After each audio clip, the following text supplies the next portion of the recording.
Hi అండి, నేను miss Sandhya Rani. Welcome back to our channel ఆహా మన వంటలు.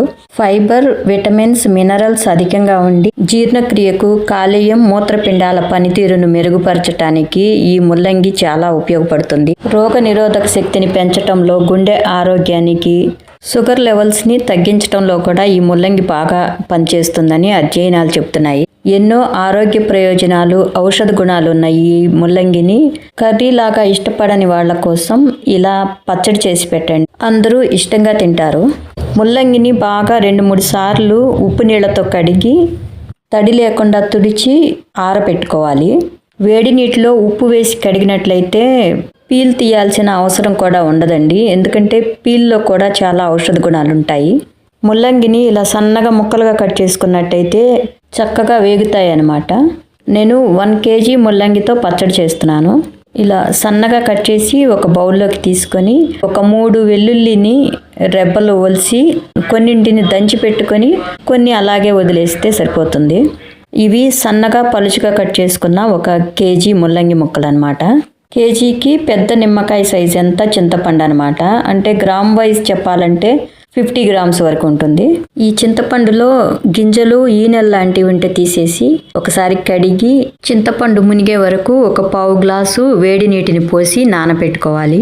కలరు, ఫ్లేవర్ కోసం ఒక 5 కాశ్మీరీ రెడ్ చిల్లీ, కారం కోసం ఒక 15 వరకు ఎండుమిర్చి, మురికి పెస్టిసైడ్స్ ఏమన్నా ఉంటే పోయేదానికి శుభ్రంగా తుడిచిపెట్టుకోవాలి.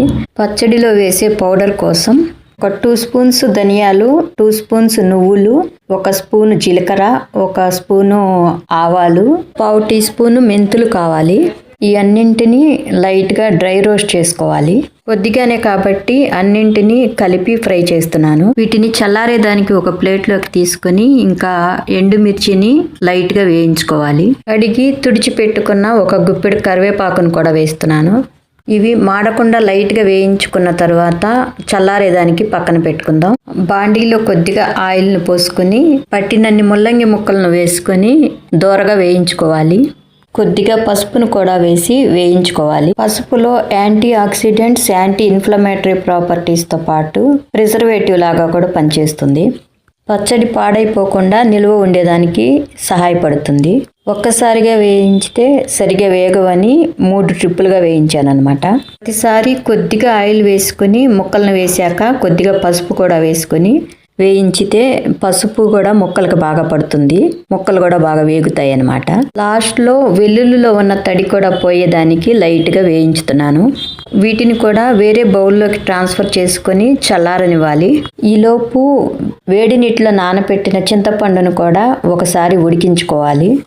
చింతపండు చల్లారేలోపు వేయించి పెట్టుకున్న దినుసుల్ని నున్నగా పౌడర్ చేసి పెట్టుకోవాలి.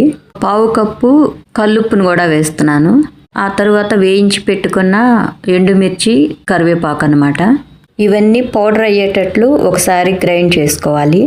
ధనియాలు, నువ్వులు, ఆవాలు, జీలకర్ర, మెంతులు, ఎండుమిర్చి కలిసి ఎంత బాగా పౌడర్ అయ్యాయో చూడండి. ఇప్పుడు మనం ఉడికించి పెట్టుకున్న చింతపండు గుజ్జును కూడా వేసుకోవాలి. కొద్దిగా చింతపండు గుజ్జుని గిన్నెలో అలాగే ఉంచేసానండి. మళ్ళీ సరిపోకపోతే మళ్ళా అయినా వేసుకోవచ్చు. మళ్ళీ పులుపు ఎక్కువైతే కూడా అంత బాగుండదు. ఇదే మిక్సీ జార్లోకి పసుపు వేసి వేయించి చల్లార్చి పెట్టుకున్న ముల్లంగి ముక్కలను కూడా వేస్తున్నాను. ఇవి 1 నిమిషం లోపే మెదిగిపోతాయండి. లాస్ట్లో కొద్దిగా మిగిలిన ముల్లంగి ముక్కలను కూడా వేసి ఒక రౌండ్ మిక్సీ వేసుకున్నట్లయితే అవి కొంచెం బరుకుగా గ్రైండ్ అవుతాయి అన్నమాట. అవి తినేటప్పుడు మనకి పంటికి తగులుతూ పుల్లగా చాలా టేస్ట్గా అనిపిస్తాయి. ఇంకా గ్రైండ్ చేసుకున్న పచ్చడి మొత్తాన్ని ఒక బౌల్లోకి తీసుకొని తాళింపు వేసుకోవాలి. తుంచి పెట్టుకున్న 5-6 ఎండుమిర్చి, కొద్దిగా మినప్పప్పు, ఆవాలు, జీలకర్ర అనమాట. ఇక కొద్దిగా కరివేపాకు. ఇవి కొంచెం దూరగా వేయించుకొని లాస్ట్లో కొద్దిగా ఇంగువను కూడా వేసి ఇంకా పచ్చడిలో కలుపుకోవటమే. ఈ పచ్చడికి ఆయిల్ కూడా ఎక్కువ పట్టదండి. 100 ml కంటే తక్కువే పడుతుంది. ఈ పచ్చడిని ఒక గ్లాస్ బాటిల్లో వేసుకొని గాలిపోకుండా మూత పెట్టి ఫ్రిడ్జ్లో పెట్టుకుంటే ఒక 3 months వరకు నిల్వ ఉంటుంది. ఈ పచ్చడి అన్నంలోకి చాలా బాగుంటుంది. ఇడ్లీ, దోశ వంటి వాటిలోకి కొద్దిగా పలుచుగా చేసుకుంటే చాలా బాగుంటుంది. కొద్దిగా బౌల్లోకి తీసుకుని వాటర్ మిక్స్ చేసుకుంటే చట్నీ లాగా వస్తుంది. మరొక మంచి రెసిపీతో మళ్ళీ కలుద్దాం. Thank you for watching.